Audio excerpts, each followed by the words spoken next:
Hello students, how are we all? Hope you're well and safe at home.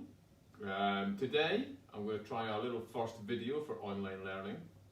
We're going to be primarily looking at savoury products, probably for the next few weeks. I'll carry on over Easter should you wish, but we'll talk about that on Teams tomorrow. The first lesson today is going to be a lovely homemade quiche. I'm just really hoping that this will motivate you and just keep you baking at home and learning and keeping you focused and something to engage in during this difficult time. Okay, so in here I've got 220 grams of plain flour and a pinch of salt and 100 grams of butter. Please ensure your butter is very cold. I like to actually dice it up really small, pop it in and then get it to my nice crumb. Just remember to use them fingertips and hands to get that nice crumb. Otherwise you'll end up with a pastry that isn't as flaky and as lovely as it should be. Okay, now I've just added 65 grams of very cold water. Now I'm quite pernickety with this, as I am with some other things. The water has been in the fridge to get it really cold. And now we're just going to bring that together to form our pastry. Now, interestingly, if I was to make this as a Cornish pastry or something where I wanted the pastry to take form and shape, for instance, a Cornish pasty, I would use half plain flour and half strong flour, because I'd want that really strong gluten content in the pastry to hold the final shape of a Cornish pasty. And also, to give it more strength, and if you're not vegetarian, you can use 100 grams of lard instead of butter, or you can use 50 grams of butter and 50 grams of lard, which just gives you some strength. And that's it. So I brought it to a nice dough now. I'm just going to pop it onto my little board here, and I'm just going to knead it.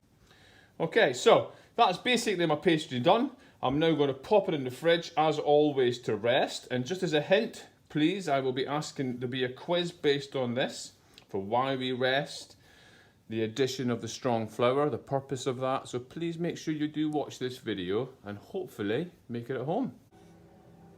Okay, so pastry's had a good rest. 1 second, I forgot to turn my telly off. Right there, 1 second. There we go. No, I just turned it on, sorry. Okay. Okay, the pastry's had a nice rest, at least an hour. Just let that gluten stretch and settle. And now we start to roll out. Leaving it at home, don't forget, one roll, one turn. You need very minimal flour, just using a small amount each time. I prepared my dish, so I buttered it and I floured it, and it's ready for lining. Okay, so I've rolled my pastry out. As you can see, it's really lovely to work with. I've got my dish. Now, even at home, please remember to make sure that your preparation is key. So I've buttered it, I've floured it, and now I'm going to pop my pastry in. Okay, again, get it right into every edge. Now, you really want to just be careful so as not to get a hole. Once you get egg mix through the pastry, if there's a hole in it, it will stick and burn, which makes it very, very difficult to get it out. So that looks beautiful. Now, during the process of, I'm going to bake this blind now, sorry, but during the process, while I've been waiting on it in the fridge, I have got some blanched broccoli and leeks. So blanch, I'd love to have taught you this, but this just means part cook. So it's gone into boiling water for around about 6 minutes. Then I've added the leeks for maybe another minute. Then I've drained it and refreshed it. Refresh just means to run cold water on it and stop the cooking process. Again, these will be in the quiz, so again, just please take note. I've also got, due to the fact that Jimmy is vegetarian, sorry, he likes to be called James, he's told me off. We've got some vegetarian bacon, and we've got some vegetarian sausages. Now, if you are making a quiche at home and it's bacon or quiche therein, please remember to pre-cook your meats. Okay, and we're just going to slice these up. I've also got some grated cheese, and these are going to form, including the broccoli, the filling for our quiche. Okay, 4 eggs. I'm just getting the filling ready now. The tart went in the oven for 12 minutes at preheated oven at 180. And it's just cooked nice. So with the eggs, simply in goes milk. Now you can add half milk, half cream. You can add a good couple of dollops of creme fraiche if you want a little bit more richness within the mix. But due to the current circumstances, you know, there's not that ability to go shopping as there used to be. So I've just used milk and eggs today. Normally I would use a little bit of cream or a little bit of creme fraiche just to give it some flavour. Now if you remember from lemon tart, it looks still a bit undercooked. What you've got to remember is that a lemon tart just gets set in the oven, so this is going to bake for quite long. I would trim it sometimes, however my kids love the crusty bits at the end, so I'm going to leave them on, otherwise I get it telling off. Okay, so I'm just going to pop my ingredients in now. Broccoli, lots of broccoli. Kids will be really furious with me at this, but they've got to have their greens. I do like quite a lot of filling in my quiche. In goes the vegetarian bacon. Why they call it vegetarian bacon, I wouldn't know, because there's not such a thing in life. And then I've pre-cooked my sausages. Say hi. Hi.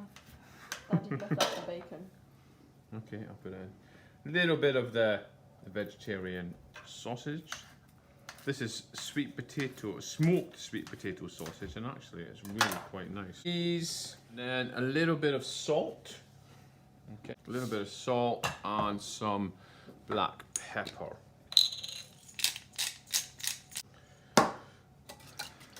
Little whisk, and then that goes. Now just pour some in and just let it settle right the way through the quiche.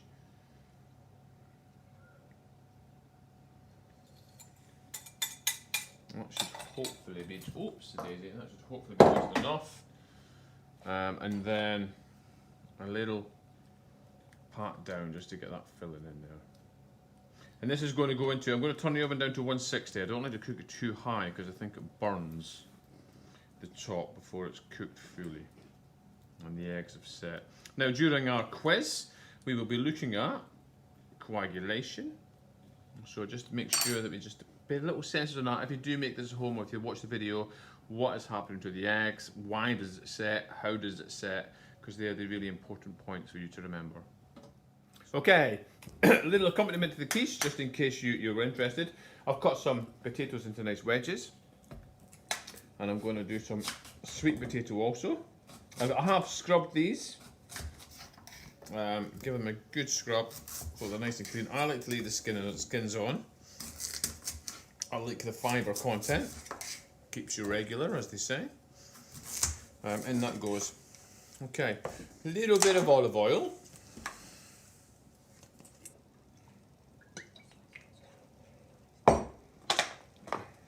A little bit of vegetable oil. I do like to mix them both. It almost makes a bit of a pomace. It means it doesn't burn so much.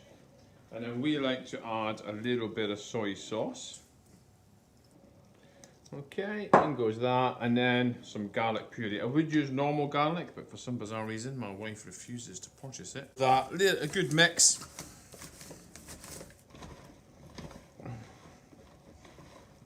Just get all that in there. A little bit of salt. Okay, and Jimmy, you're going to have to do the honours. A little bit of black pepper in there.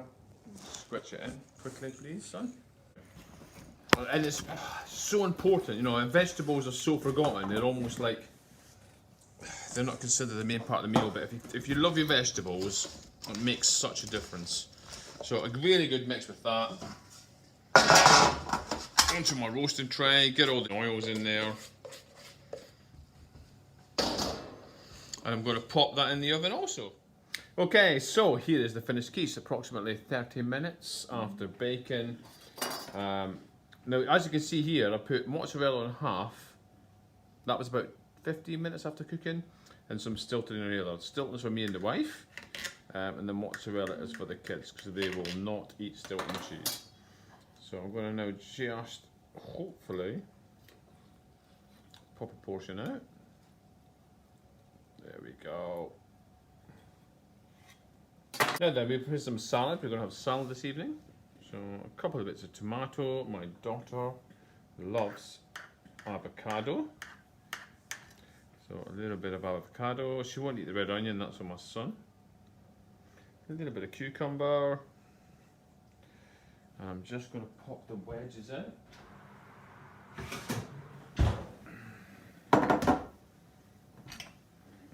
Few wedges.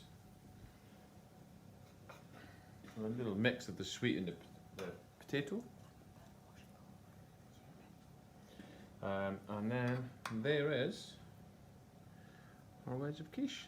And that this evening will be our dinner. Hi team, that's our first episode of our Cooking for Savoury Products over. I hope you enjoyed it, I hope you enjoyed watching the video, and more importantly I hope you learned something. Don't forget there will be a quiz on Thursday, I believe. It will be on our calendar. I hope you're all safe and well. See you soon. Bye.